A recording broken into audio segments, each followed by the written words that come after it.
who do you think that our conversation today will benefit the most? I think anybody who is even considering a career in entrepreneurship, or maybe even just anyone with an open mind. Welcome to Low to Grow, the podcast transforming life's toughest moments into opportunity for growth. I'm Annie, a Forbes Under 30 technology founder whose entrepreneurship journey ran parallel to a mental health awakening. In every episode, I sit down with inspiring individuals and delve into how they managed to turn their personal or professional challenges into opportunities for growth. If you're facing uncertainty in your life, feeling down, or simply need a kick of inspiration to keep moving forward, this is your space for the honest and uplifting conversations that you will want to hear. Hit follow so you never miss an episode, and let's dive in. Welcome to this very special episode of the Low to Grow podcast, coming to you from the iconic Royal Academy of Engineering here in London, in the midst of Mental Health Awareness Week. Today, I am honoured to be joined by an intimate group of entrepreneurial trailblazers in their respective fields. The purpose of the Low to Grow podcast is to dive into the personal stories behind catchy headlines. And today, we're spotlighting someone at the intersection of technology, beauty, and well-being. I am thrilled to welcome today's guest, Ahana Banerjee, who is the founder and CEO of Clear, the groundbreaking beauty tech app that was recently featured as Apple's App of the Day. Backed by Y-Combinator, Clear empowers users with science-backed skincare insights, putting clarity and confidence back into people's routines. At just 24, Ahana was recognized by Forbes Under 30 and the Sunday Times Young Powerlist. So Ahana, welcome to Low to Grow. Oh, thank you, Annie. It's a pleasure to be here chatting with you today. Great. Before we start, who do you think that our conversation today will benefit the most? I think anybody who is even considering a career in entrepreneurship, or maybe even just anyone with an open mind, because I think a large part of my journey was not knowing that this is where I would end up, but I was always open-minded and always actively pursuing new opportunities and really optimizing for learning. So yeah, actually not just aspiring entrepreneurs, but anyone with an open mind that's curious. Fantastic. So Ahana, let's start at the beginning of your story. How did it all begin for you and Clear? Honestly, it starts with childhood, truly, and in two ways. And I think one is more in the career sense. Just to give you a bit of the backstory, I lived in the UK in Cheshire till I was 14 years old. And at that point, very normal life. I went to a state school. At the age of 14, my family and I moved to New Delhi, India. And then at 16, we moved to Singapore. And I think it was in particular that transition from the UK to India that had a huge impact on me because it was my first experience going to an international school. So all of a sudden, my peers' parents were the CEOs of companies, ambassadors to their countries. There was a total socioeconomic difference in what I was seeing and experiencing in my day to day. And to put it frankly, I was experiencing the most privilege I have ever experienced. But India is a country of huge extremes. And while experiencing more privilege than I have ever seen before, I was also witnessing poverty like I had never seen before as well. And I think I had that added layer of being of Indian origin, but not really very culturally Indian up till that point, where I always felt like I looked like these people that are suffering. Why am I living in this bubble of luxury and a fantastic school and a great education when so many people have it so tough? And I think, it was a big thing for a 14-year-old to think about when I reflect on it. But I think having that realization of the privilege that I had, and in particular, I felt that the unfair advantage I had was my education, was that I had a great school, I had a supportive family, I had great teachers, and I liked school. I felt that I ought to do something with that education to help other people. I felt a real sense of responsibility. And so, from that point, it was all about impact. I knew I wanted to do something that used my skills, my background, my education to help people. And broadly at that stage, I wanted to innovate. I felt that, by definition, when you innovate, you're solving problems for people. I felt the best way to do that is through science. And I know you studied chemistry, but I felt that physics, and, really with physics, you get a bit of an understanding of all of the sciences and, whether you want to be an engineer or a software engineer or really stay true to academia, it gives you options. And so that also kind of coincided with the time that the way I thought I would have that impact is through physics and academia. And so I spent, the last couple of my teenage years just studying really, really hard. Was super excited to get into Imperial.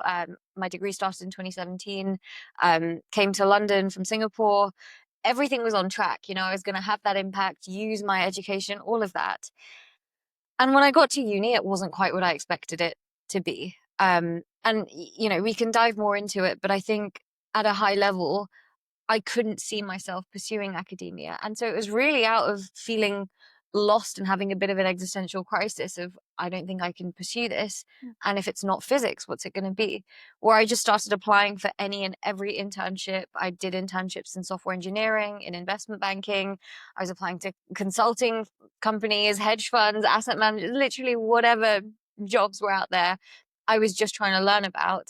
I ended up stumbling across entrepreneurship in my third year.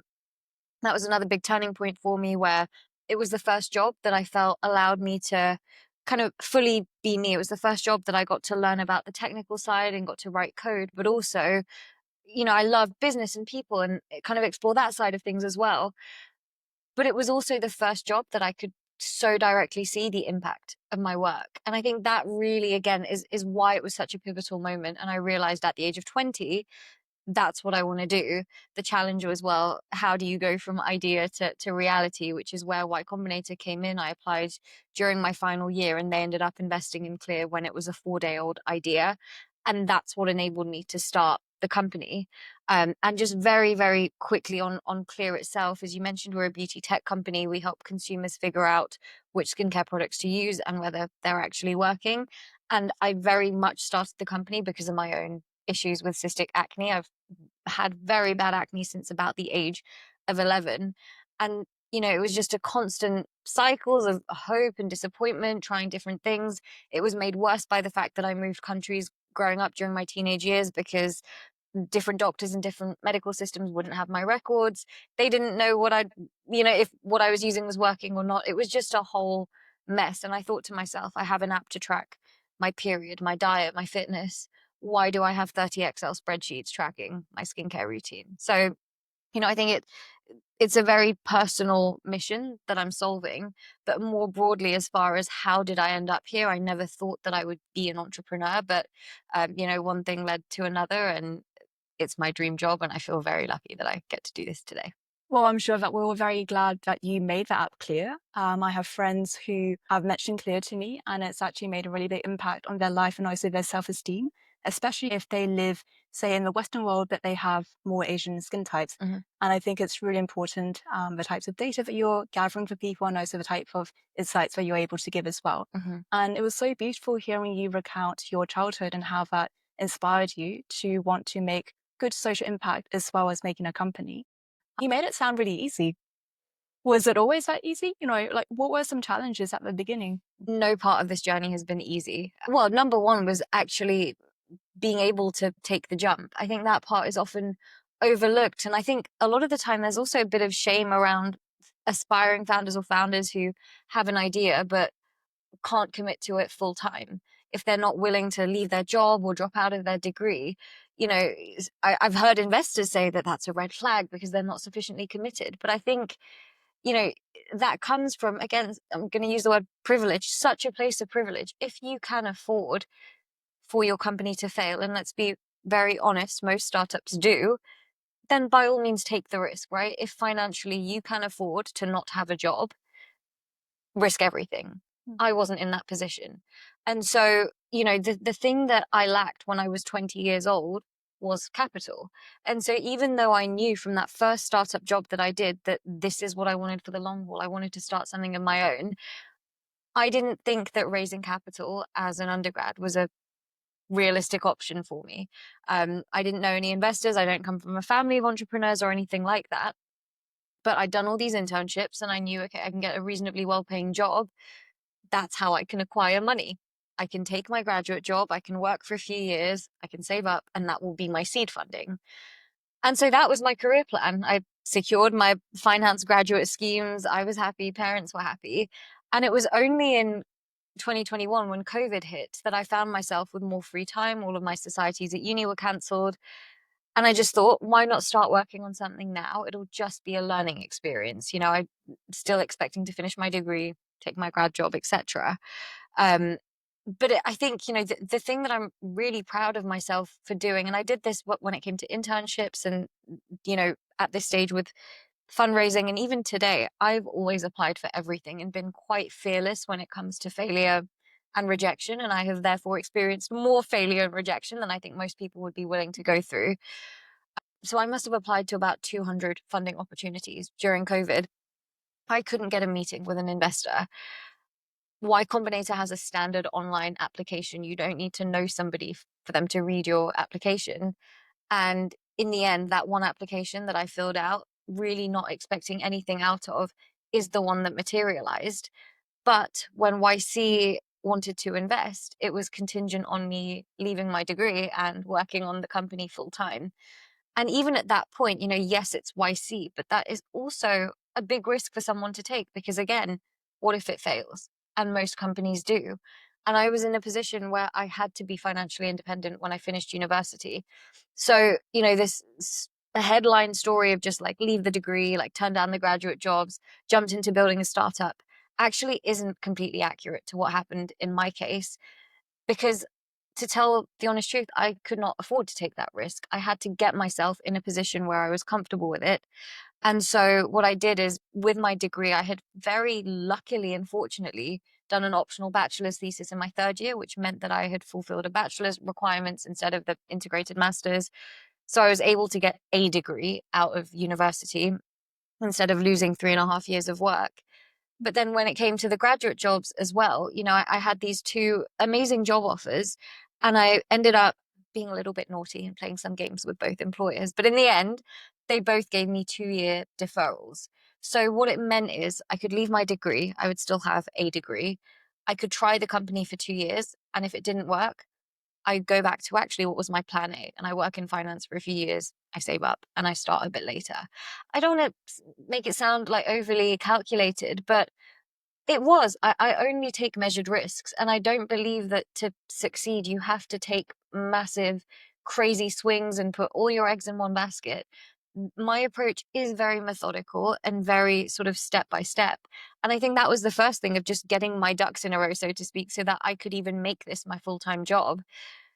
I mean, from there, then, the classic challenge of fundraising. Fundraising has probably been the hardest part of my journey. It's also what completely changed my opinion and shattered my worldview on what it meant to be a female founder, and specifically a young Asian female founder as well. I think finding the right team can also be one of the biggest challenges that you have. From how you were speaking about your experience, it sounds like you are someone who, as you said, takes measured risk and you approach life or life-related professional problems in a very structured way. And that's something that I think I've personally learned from you as well. I remember when we first met, gosh, this was in 2023. You were at that time pretty much a solo founder, doing the coding, front end, back end, doing the fundraising, building the community, and also going to loads and loads of events talking about Clear.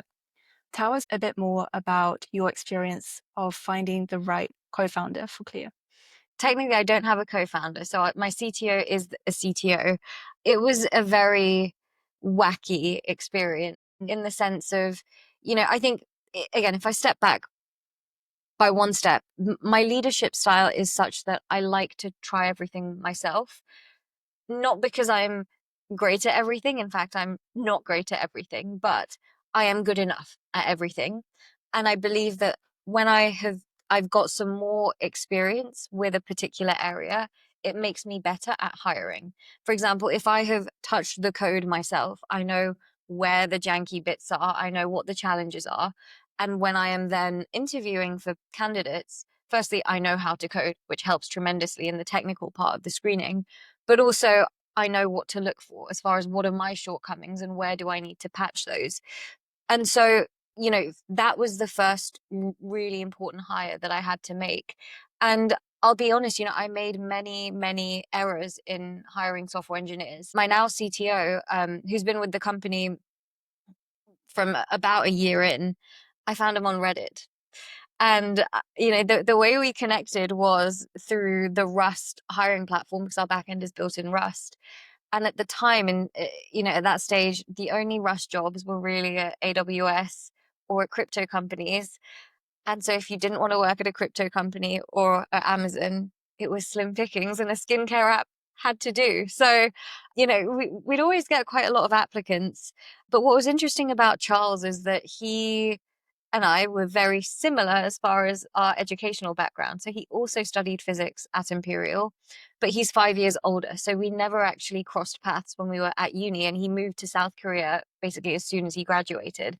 We actually had a lot of shared trauma in one way from our university days. But what I love about Charles is that it's a true case of complementary skill sets. And I think some of the errors I'd made in hiring before was that I'd hired people that were too similar to me, and there wasn't any clear delegation, whereas Charles is 100% a CTO through and through. He's extremely technical and extremely good at what he does.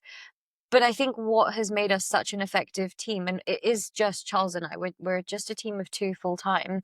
We have a particular approach to problem solving. And as I said, everything is a challenge. Everything is a problem in this job.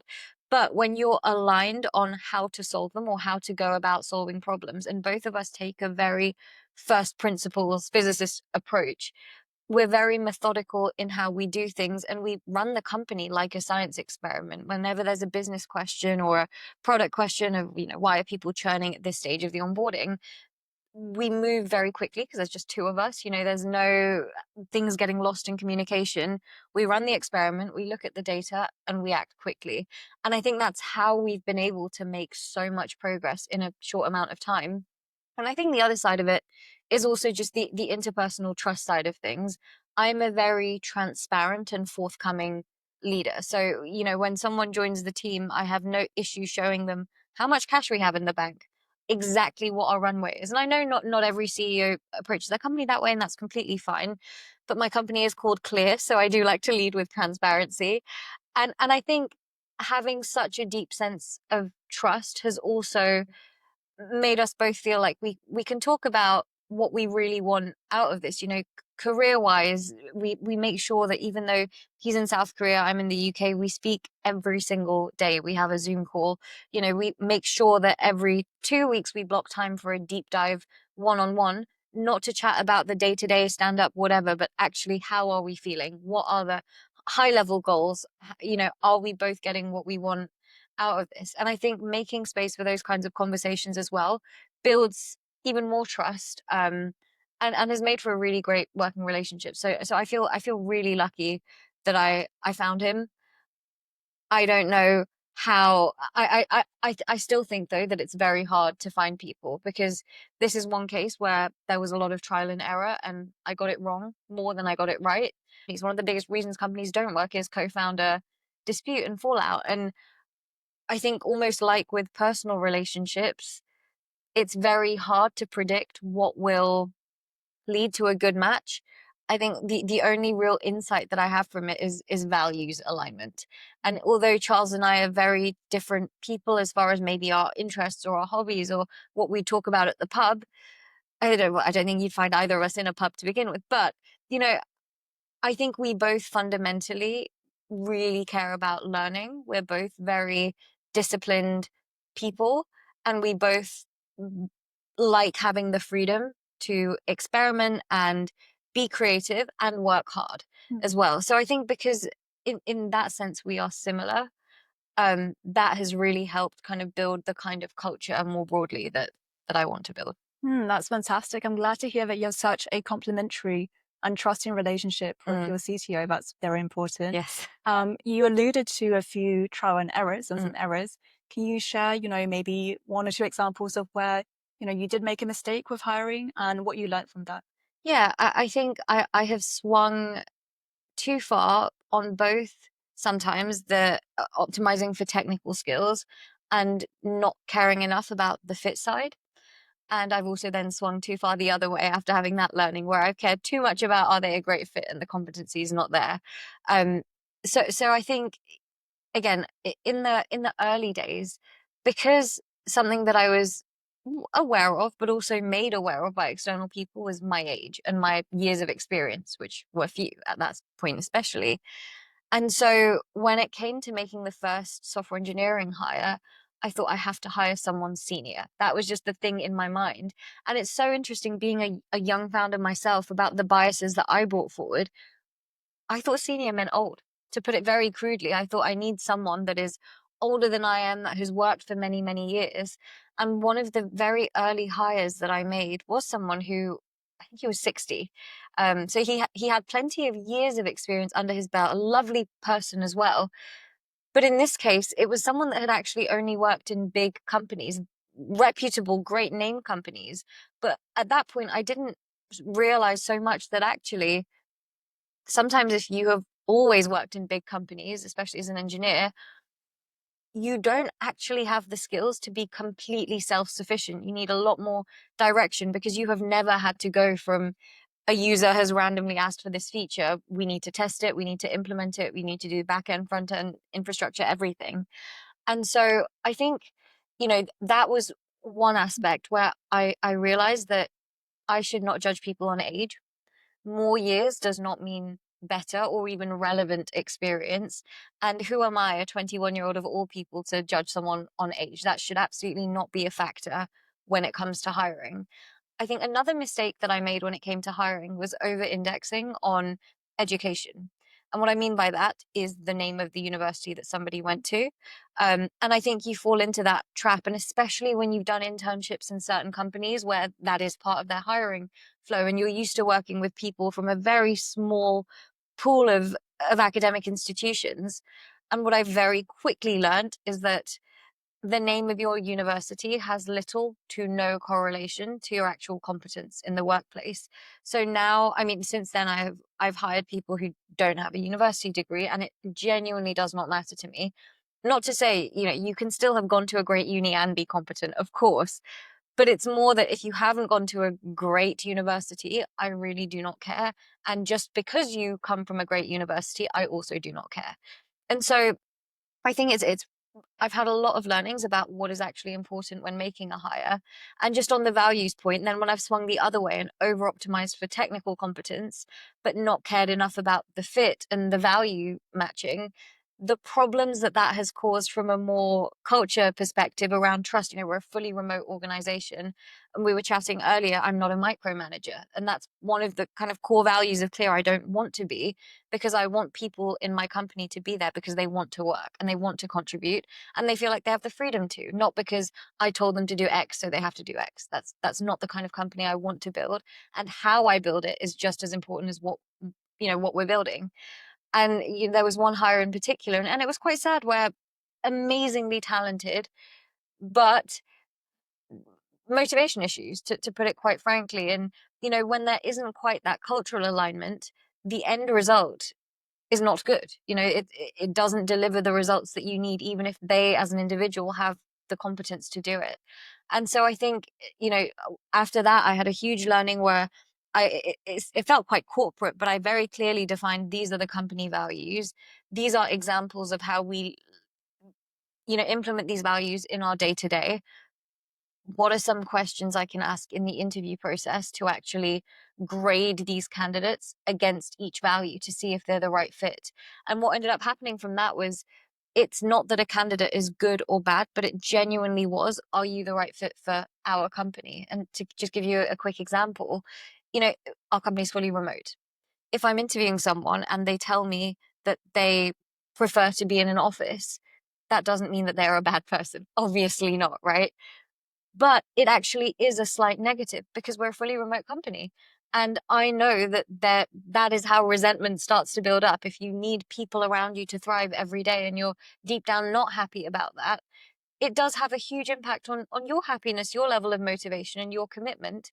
Whereas somebody that, the way me and Charles view remote working and the rest of our team, part-time team members, it's about the freedom. It's about crafting the life that you want and working whenever works best for you and your other, family commitments, whatever it might be. But there is no reason inherently to stick to a 9 to 5 work schedule. And so, there's different ways it can be perceived, but isn't about saying whether someone is good or bad. It is just genuinely understanding what is important to you and your company, and is this person going to align with that or not? I absolutely agree with what you said. Each company is so different, and I think a startup, even when it's, when it's a very small team, you just need to make sure that there's that magical culture fit. Yeah. And sometimes it can be quite intangible things. Sometimes it can be more tangible things. Mhm. But the thing that I think you've learned, and which I think I've learned alongside my co-founders as well, is to make decisions quickly. Yeah. And if someone isn't the right fit, then tell them so and let them go. Yep. Because then it works better for you as the founders, as well as for the employee as well. I'm going to kind of rewind slightly. You've been working on Clear now for, nearly 4 or 5 years? 4 years, yeah. Yep. So 4 years. And a lot of that was you as a solo founder bearing a lot of the work. Mhm. From my personal experience being a founder, it can be lonely. It can be difficult. Who was the person outside of work that you would lean on for support? My mum. Oh, Honestly, you're right in the sense that it can be a lonely journey, but I have to say, I have never felt lonely because my family and my partner, I think for me, my support system is 4 people. It's my mum, my dad, my brother, and my boyfriend. And in all of the worst times, the hardest times, the one thing that I have never sacrificed is those closest relationships to me. And the 4 of them, they've been there for every single step of the journey. They have seen all of the rejections, all of the highs, the lows. I talk about everything with them, about everything that's going on in the company. But if I have to pick one, it's my mum. And I think you met my mum as well. I'll bring her along to events and things like that because it started before Clear in a way. I think to even have the confidence to start your own company, that comes from somewhere. And I think for me, it came from the way that I was raised, the fact that at the dinner table, I was allowed to disagree with my parents. We were allowed to have debate. I was always heard when, my parents had dinner parties. There was no kids' table and adults' table. I was encouraged to talk to the grown-ups from a young age. And so I think having always felt heard, having a very clued in mother as well, but both my parents are wonderful parents. But my mum in particular has always been so involved, but never told me what to do and always had so much trust in my decision making. Of course, that builds confidence. Of course, that does give me confidence in my decision making, in my communication abilities. It makes me feel like I have the right to be heard. I've never felt like I've had to shrivel in a room where I was the youngest or anything like that. And I think these are all skills that take years to build. And I have to credit my family to that. So I have the world's most supportive family and partner as well. And for him, it's sometimes more tangible because he is a physicist and an excellent software engineer. So he, in the early days, if I'd get stuck on a bug, he'd help me. And, whether it's something practical like code or the emotional support that one needs, or, even just I am slammed with investor meetings all day preparing a meal, things like that. I have such a strong core support system that I have never actually felt lonely on this journey. that's really nice to hear. I have met your mum. She is lovely. And I could tell, even from speaking to her for 5 minutes, how extremely proud Oh. she is of you. And yeah, I can definitely see her being one of your number one supporters. Mhm. And it's really lovely to hear about how, how your parents raised you, your experiences growing up, being encouraged to speak to adults, all that added to the innate self-confidence that you have. Yeah. One question. Has there ever been any point in your founder journey so far where you found that innate confidence being tested? Mm. Not in my founder journey, actually, but right before my founder journey when I was at university. And I think it's because when I started my founder journey, I had already gone through such turmoil, I think emotionally, with what happened before, which I'll share in a second, that I I'd adopted the mindset that most companies fail. I'm not doing this to succeed. I'm not doing this to be on the Forbes 30 under 30. I am doing this because what I want to optimize for at this stage of my life and my career is learning and personal development. And by choosing this path, I cannot make a better choice because whatever happens to the company, I am going to learn more than I could possibly imagine. Coming back to when I started my degree at Imperial, and I wanted to be a physicist, I think because I was so eager to pursue academia, I fell into a very academic peer group. So, I was the front row lecture theatre crew, and those were my friends, and it was very competitive. All my friends were my course mates. And I think that there were so many things that played into it, with the fact that I'd come from doing the IB curriculum at school. So my friends who'd done A levels were a little bit ahead, especially with some of the maths, and Imperial's physics course is very maths heavy. And my peer group was highly, and is till this day, highly competitive. And competitive to the point that I would often be put down by my peers. And that, again, to a large extent, was the reason that I started pursuing these opportunities outside of academia, because I was made to feel like I wasn't smart, basically. I had this message reinforced that you are worse than us. You're not smart enough. Why is it taking you so long to finish this problem sheet? Like, how can you not know what this thing is? How can you not understand what this lecture is? There was a conversation after one of my second year exams where one of my friends was like, no, but like, how could you find the exam hard? But it was so easy. What do you say to that? And it didn't help. Like, it was my whole environment at uni. And I'm not to say everyone at Imperial is like this. It was my social circle, and also to an extent, some of the staff that I dealt with, my personal tutor as well. When I talk about other achievements that I'd had, and again, I look back, if you look on my LinkedIn, it's like, wow, this girl was killing it in like first year of uni with all these spring weeks and stuff.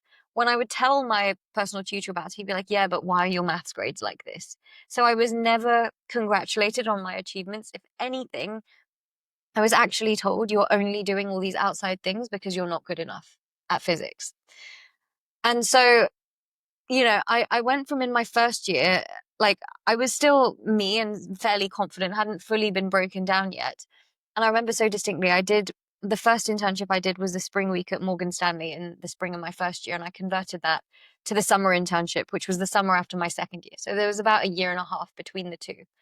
And one of the directors who'd interviewed me for the spring week, I ended up meeting her again on the summer internship. And she asked me, what has happened to you? And it triggered me. So I started crying because my confidence was so, so low during university, because there was just this constant reinforcement of this message of, we are better than you. You are not smart enough. And I didn't have a lot of fun at university. All I did was apply for internships, my extracurriculars, and I studied nonstop. There was no clubbing, party, none of that. I had to work so hard to just get a 2-1 in my degree.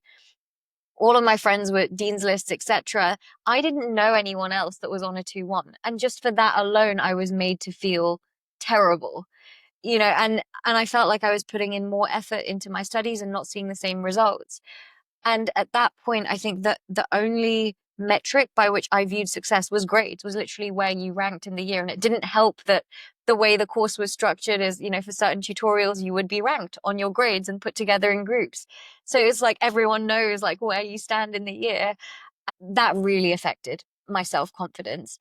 And the thing that got me out of that was, in my third year, well, it was partly COVID and not being around my peers. That helped me massively.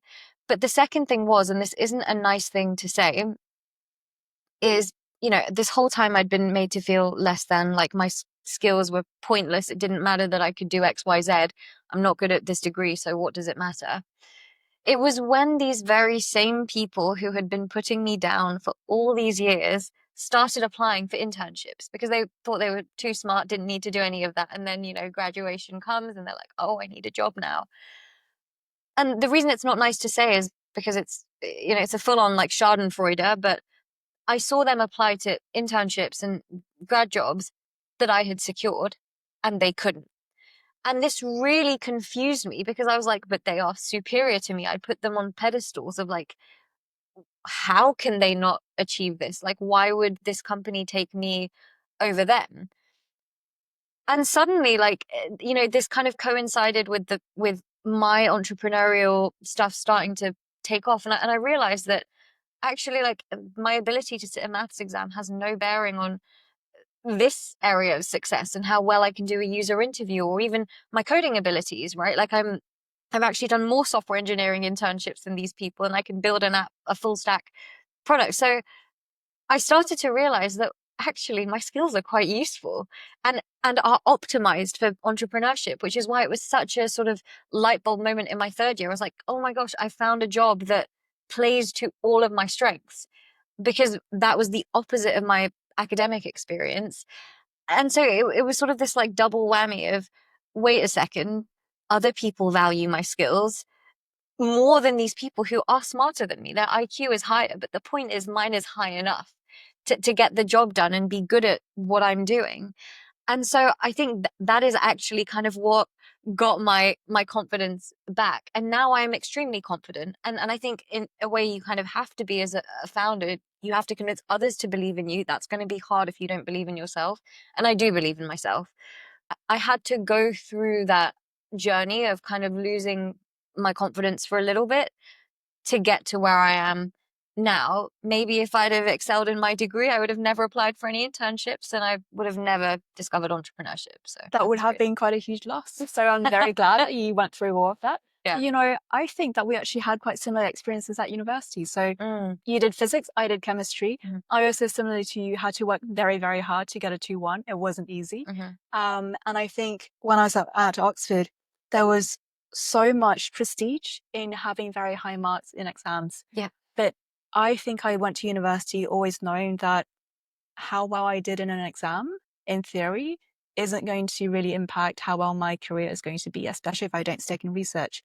That's something that I had to, repeatedly tell myself and really hold on to over the course of the 4 years at Oxford, especially at times when my grades weren't, top of the class, but I wasn't failing either. And I think similarly to you, and actually similarly to a lot of other founders and entrepreneurs that I speak to, they love doing a lot of different activities. And I think it's that natural curiosity that we have.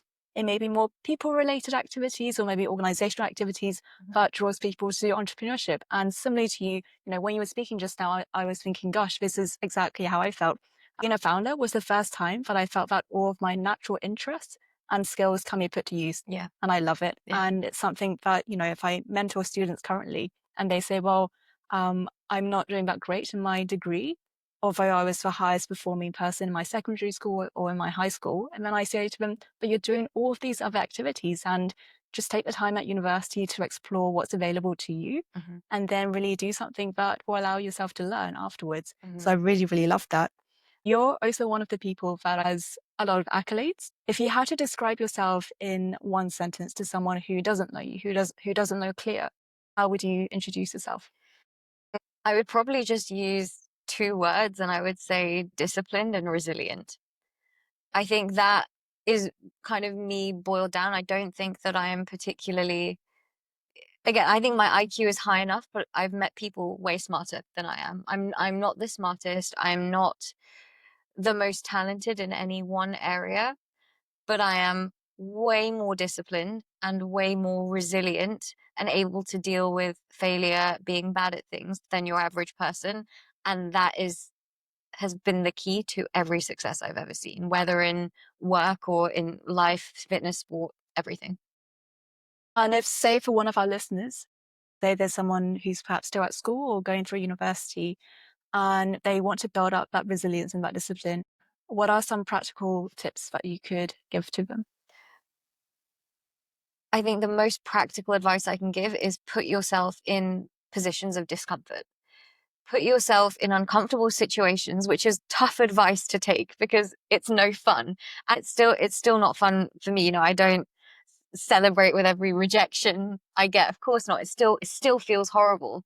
If you are an ambitious person and you want to have an impact or you want to achieve big things, that is hard. Okay. So if you want to do hard things, you have to expect them to be hard. If you are experiencing no's, rejections, failures, it's not because you are incapable or bad at what you're doing. It's testament to the fact that what you're doing is hard. And actually, all of the learning and growth happens when you are opening yourself up to that ambitious goal. And I would tell myself this when I was fundraising. Again, I did over 200 pitches and most of them said no. And it stung every time, right? You give your everything, you answer all the questions, jump to the due diligence hoops, and it's a no at the end of it. Nobody celebrates that, of course. But even at the no, I would still ask myself, would I rather be doing something else? This was a conscious choice. Nobody put a gun to my head and said, you must be a founder, you must fundraise. I chose to do this because I wanted to learn and I wanted to raise venture funding for my company so that I could execute on my vision. And that's a privilege to be in many ways, especially as a 22-year-old at that time. To even be in the position where I have a company and I can ask investors for funding is an amazing position to be in. And it came back to that initial mindset point of, even if this investor says no, have I learned something from this interaction? And the answer was always yes. And so I think actually viewing rejections and failure as a sign that I am on the right track because I'm pushing myself out of my comfort zone and reminding myself that that is a conscious choice. There is another universe in which I may be coasting through life, but I know that that is not what leads to happiness for me. I have to challenge myself and push myself to achieve happiness and satisfaction. And I think the flip side of that is when you do then achieve whatever goal you set out, when you have worked hard for something, it's that much more satisfying and rewarding as well. When you see people that have had things very, very easy, it's almost a curse. You're unable to feel that level of satisfaction. But when you deep down know how resilient you've been, how much failure you've gone through, and then you finally get that small taste of victory, it feels so much sweeter. And it really is just a matter of persevering. And that's why I would use the word resilient as one of my key adjectives, because again, like, I think I have experienced more failure than most people know. It's just I swing a million times, and that 0.01% that I actually hit the ball is the one that you see on the LinkedIn profile. But I've always kind of been unafraid of failing. Last question for you before we close.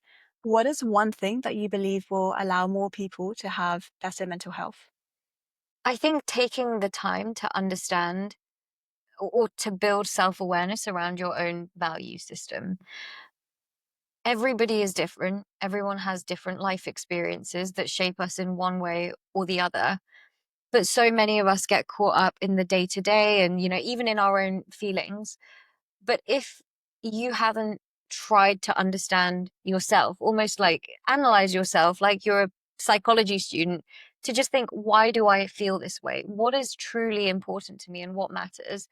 That is what then makes day-to-day decision making easier. And especially for people like you and I, who are startup founders, where we have to make hundreds of decisions every day, that's exhausting and it's hard.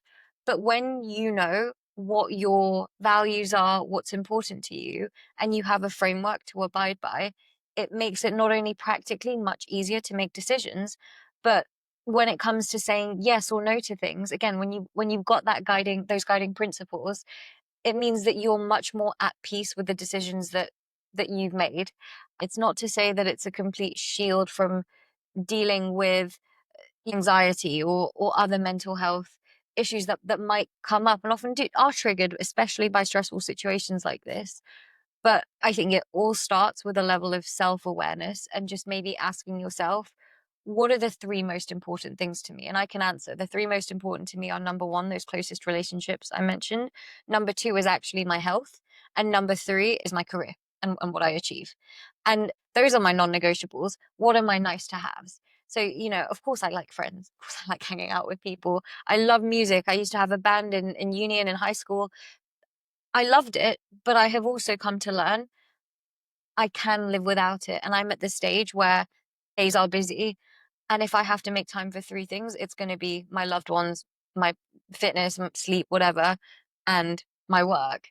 And that's actually what I need to stay physically and mentally healthy. But those three things might be different for everyone. So I would encourage everyone to do some self-reflection on what's truly important to them. That's beautiful. Thank you for sharing that, Ahana. Thank you as well for taking the time to share your personal journey all the way from childhood to university to now building your company. And I really like how you were able to say so succinctly what the three most important things to you are and what your priority is. I think sometimes people can go through life not really knowing what that is.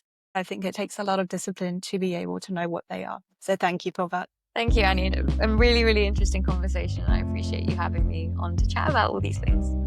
That's a wrap for today's episode of the Low to Grow podcast. If it resonated with you, leave a review and hit follow to help more people to find important conversations.